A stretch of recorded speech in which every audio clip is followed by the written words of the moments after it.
Révision complète. À tout à l'heure, Marlène.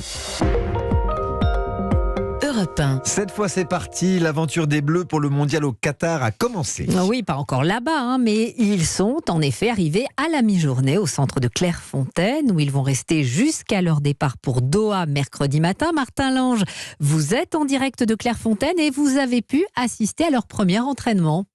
Oui, un entraînement un peu à la carte, Hélène, puisqu'ils n'étaient pas tous là. Alors, il y avait quand même les deux petits nouveaux, Marcus Thuram, 26e appelé par Didier Deschamps, et Axel Disasi, le remplaçant de Presnel Kimpembe, blessé.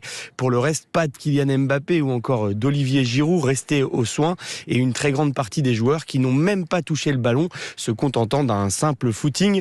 Alors, pas d'inquiétude, selon le sélectionneur Didier Deschamps, il faut juste s'adapter à cette préparation un peu particulière. Une semaine, c'est pas une préparation. On se déplace mercredi et puis on aura, comme quand on est en club, une semaine classique à partir de jeudi pour préparer le match de mardi. Demain, rebelote pour les Bleus. L'entraînement devrait encore être léger, notamment pour les joueurs de retour de blessure, Raphaël Varane et Karim Benzema, qui n'ont pas joué depuis plusieurs semaines. Il y aura aussi la traditionnelle photo d'équipe. Et mercredi, vous l'avez dit, Hélène, ça sera le grand départ direction Doha. À noter que le capitaine Hugo Lloris a été interrogé sur les droits humains au Qatar. Il ne devrait pas porter le brassard aux couleurs LGBTQ+, mais même s'il assure respecter la culture du Qatar, il promet que les Bleus préparent un geste symbolique à leur arrivée. Martin Lange à Clairefontaine pour Europe 1 et Emmanuel Macron annonce déjà la couleur. Le président se